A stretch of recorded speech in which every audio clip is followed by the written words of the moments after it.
Le 20 août 2018, le Venezuela devrait disposer d'une nouvelle monnaie, le bolivar souverain. He decidido reducir 3 ceros de la moneda y sacar de circulación el actual cono monetario y poner en circulación un nuevo cono monetario con 3 ceros menos de la moneda para garantizarle al pueblo de Venezuela sus actividades comerciales y monetarias. Bon, entre-temps, l'arrivée de cette monnaie à moins 3 zéros a été repoussée de quelques mois et le nombre de zéros est monté à 5. Y la reducción de 5 ceros a la moneda venezolana a través del bolívar soberano. Ce désir d'élimination des zéros s'explique assez bien. Aujourd'hui, le plus gros billet en circulation, celui de 100 000 bolivars, ne suffit pas à acheter un seul café. Il faut 2 millions de bolivars pour ça. En fait, 100 000, c'est plus proche du prix d'une photocopie ou d'un bout d'œuf. Et l'objectif de cette nouvelle monnaie, avec moins de zéros, c'est sans doute d'éviter la situation du Zimbabwe en 2008 et de leur billet collector de 100 000 milliards. La monnaie vénézuélienne ne vaut même plus le papier utilisé pour l'imprimer, au point où sont apparus des sacs réalisés entièrement en billets.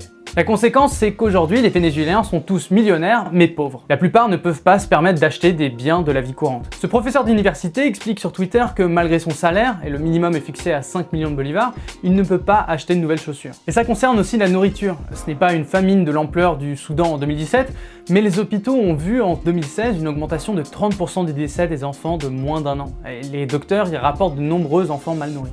Aujourd'hui, la situation est beaucoup plus difficile à suivre. Les chiffres officiels ne sont plus publiés depuis le renvoi du ministre ayant publié les chiffres négatifs de 2016.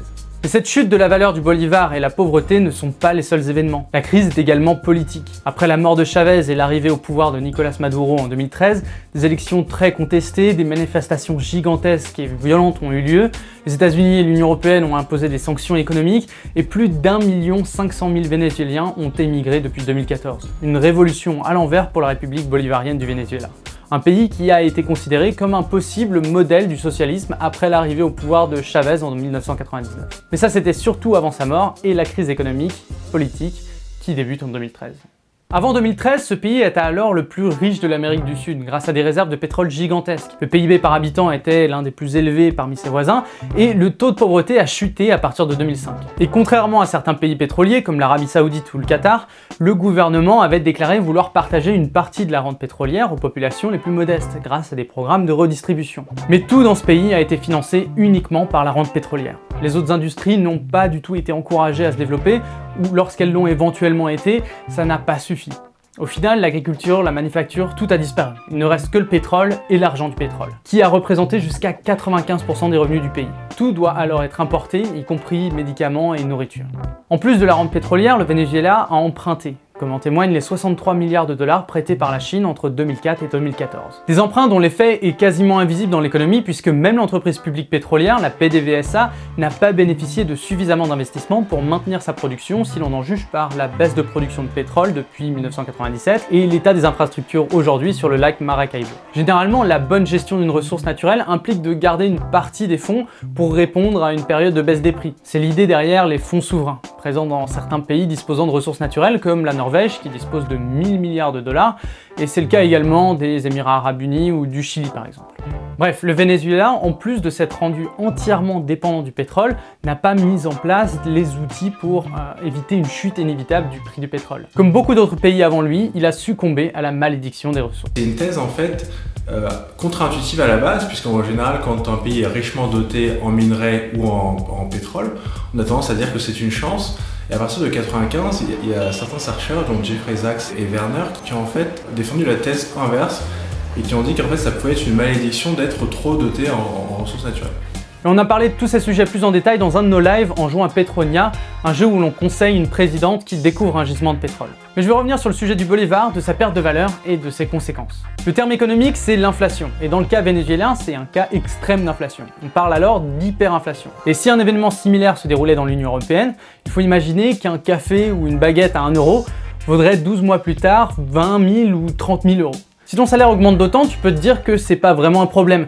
Sauf que, même pas vraiment. Déjà, ça veut dire que toutes tes économies ont fondu. Et si tu as galéré à avoir 2000 euros aujourd'hui, dis-toi qu'en cas d'hyperinflation, tu ne pourrais plus t'acheter qu'une fraction de baguette avec tout l'argent que tu as épargné l'année dernière. Donc tu vis forcément au jour le jour, puisqu'il devient très difficile d'économiser. Et puis deuxièmement, ça veut dire que dès que tu as gagné de l'argent, il perd de la valeur, et qu'il faut s'en débarrasser le plus vite possible. C'est d'ailleurs ce que font les Vénézuéliens aujourd'hui. Et la méthode la plus pratique, c'est d'acheter des dollars ou une autre monnaie étrangère. Mais c'est pas forcément accessible à tous les Vénézuéliens. Le système est un peu compliqué, mais en gros, les gens très bien connectés peuvent obtenir des dollars à un tarif très bas. Les autres doivent en acheter illégalement. Pour les plus modestes, il y a d'autres solutions, comme d'acheter des produits de consommation, comme des œufs ou du sucre, qui eux gardent mieux leur valeur.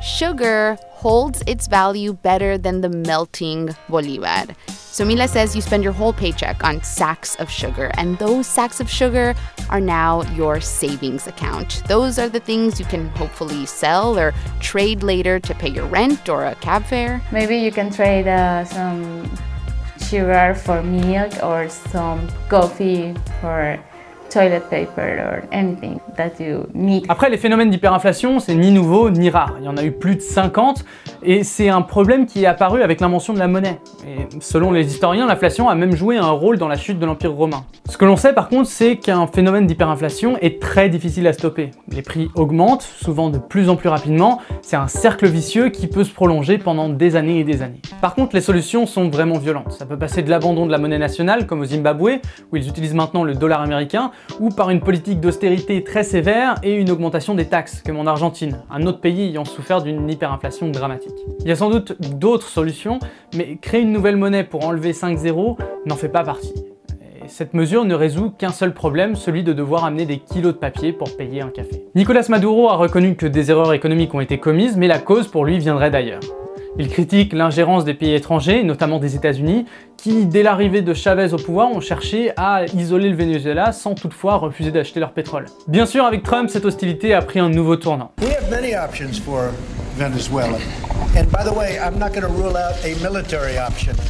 We have many options. Mais plus que ce tweet, ce sont les sanctions économiques américaines de 2017 qui aggravent aujourd'hui cette crise économique. Reste que sans solution, la nouvelle monnaie, le bolivar souverain, n'est même pas encore en circulation, que son futur est compromis. N'hésitez pas à aller faire un tour sur Utip pour nous soutenir avec ou sans argent, et rejoignez-nous sur Discord pour discuter du sujet de cet épisode ou d'autres choses. C'était Stupid Economics, sur ce. Petite note de fin d'épisode, si vous trouvez des incohérences au niveau des prix, c'est normal, ils changent trop régulièrement pour être cohérents. Par exemple, le salaire minimum a changé 4 fois en 6 mois. Le 1er janvier, il était autour de 800 000 bolivars, le 1er mars, il était à 1,3 million, le 1er mai à 2,5 millions et le 16 juin à 5 millions. Bref, c'est difficile d'être précis dans ces conditions. D'ailleurs, c'est l'un des problèmes de l'inflation. Personne ne sait vraiment le prix des choses tellement ils évoluent vite.